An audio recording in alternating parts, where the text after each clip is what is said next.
Hi guys, AFL Analyst here, and today I'm going to be doing my round 13 review. So this was a really disappointing round, and I actually dropped in the ranks for the first time since round 5, and only scored 2,262. I'm really regretting trading Laddams for Gawn instead of Nick Nat, who's been on fire through his last few matches, and I also made some other pretty poor trade decisions in the midfield with players like Canelio and Fife. Um, to add to these mistakes, my trades this week are going to be a bit questionable, but hopefully they turn out well. But we'll get to that later in the video. Anyway, let's get into the team. So first, I'll be reviewing all of the players from backline to forward line, and then I'll be doing my trades. So first, Ridley got 115. So I think he's really solid and looks to have a really well-rounded game, gathering a lot of possessions, having a good kicking efficiency, and taking a lot of intercept marks as well. So yeah, really good from him. So Williams, he got 94, which was not bad but not great. And I probably made the wrong decision trading him in instead of Lloyd. Okay, so next Stewart, he was really good with 117, exactly what I wanted from him. And Chris got 96.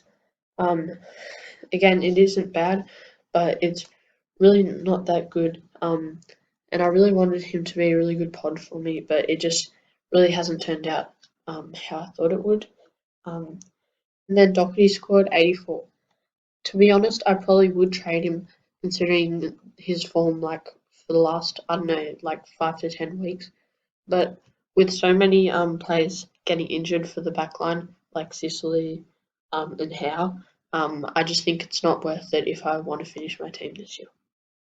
And then on to Noble, got 57, which isn't too good, and he looks to have hit his maximum price, and his break even's 83 to support that. So Scholl got 60, which is really good from him. He should be rising price hopefully to 300, and then obviously Rivers didn't play. Now Jack McRae really good with 141 and looks to be back to his best after a slow start to the season. Neil got 72, which hopefully is just a one-off game. Um, anyone would be crazy to trade him just off that. So yeah, definitely keep him. Yeah, obviously he should get back to his best next week. Oliver didn't have his best score with 100, but yeah, he's been great this season. Mitchell was excellent with 132. I'm pretty happy that I did that trade with that good score. Fife got 86. Really disappointing. Um, just probably shouldn't have traded him in, but hopefully he can do a bit better. And then Cripps was really good with 123 after a disappointing start to the season. So Canelio 53. This really let me down. Traded him in a few weeks ago, and yeah, he's done extremely bad. But yeah, and then on to Close 52. He should still be rising in price. Simpson obviously did his hamstring last week. I just couldn't trade him out. I think I needed extra cash or something to get the trade done. But I'd probably trade him out this week. Bell with 38. It isn't great, but he's averaging 57 still, so hopefully he gets around the 300 mark. And Vital basically in the same situation, just a game or two behind. Then Grundy was pretty bad with 85, but yeah, there's not really much I can do unless I want to trade him for Nick Nat, which probably isn't a great idea. And then Draper saved me a bit. Obviously, I had to trade out Laddams, who I originally got in for Gorn. And yeah, I thought I was going to have a really low 60 or 70 score, but yeah, my score could have been a lot worse without Draper scoring an excellent 122. So hopefully he can keep doing that. until I get gone back in a few weeks.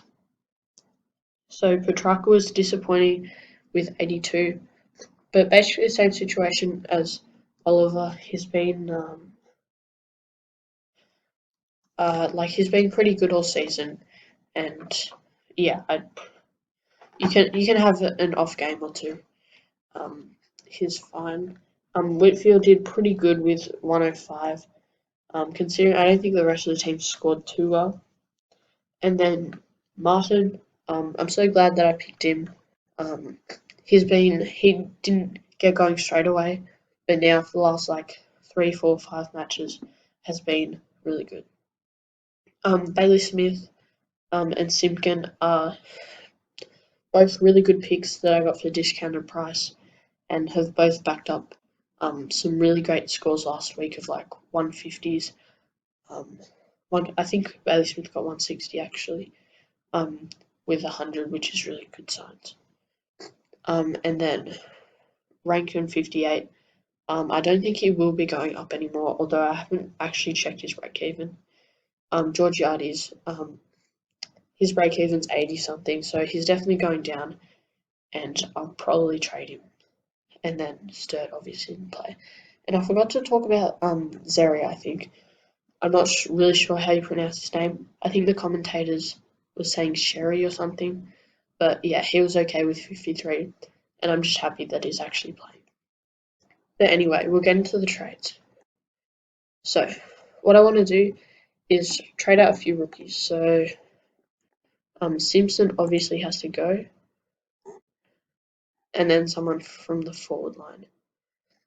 So it's either Georgiades or Rankin. I'll probably go with Georgiades just because he's been scoring really low lately. And then I was actually looking to get in 3 separate players. Well, I had 3 choices of who I was getting in to start with.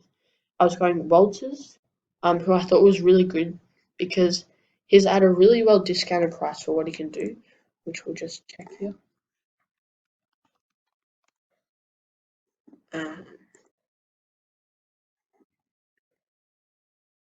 So he's averaging 104.8, but I think it's actually pretty low in price. Let's see, 503 in price, averaging 108. It's pretty good.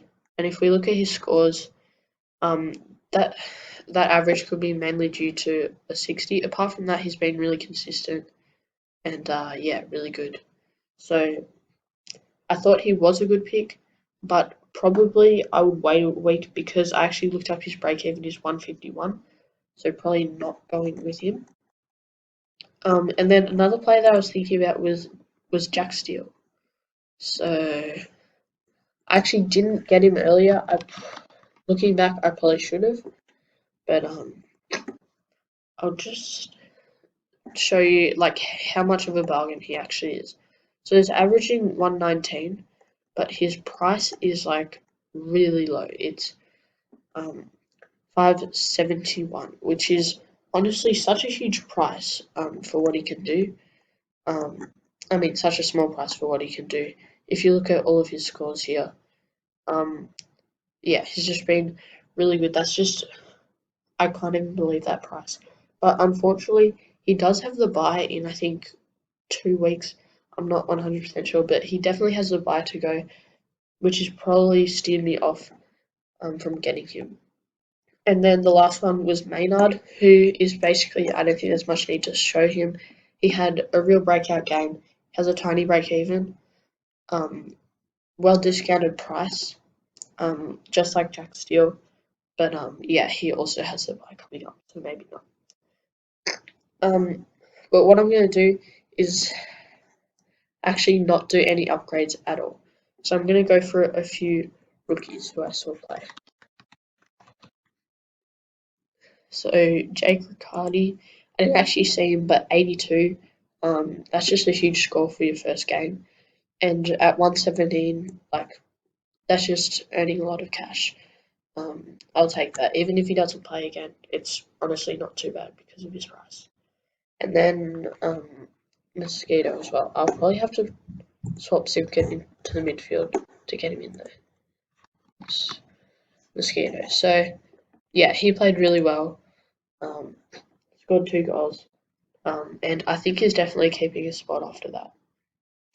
So I complete the trades, and I have a huge remaining salary, I know, but hopefully everyone will probably have one more premium than me. I would imagine because a lot of I was definitely planning to upgrade this round, um, and I'd guess everyone else is as well.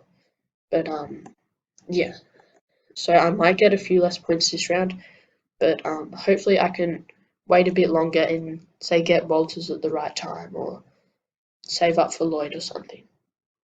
And definitely also I want to have enough money to upgrade back to Gone, sorry. Um, but that's pretty much it. I was gonna do the round review, like round review as in getting like seeing all of the games and just reviewing them one by one. But unfortunately, I didn't really have enough time for that. But anyway, please like and subscribe, and thank you so much for watching.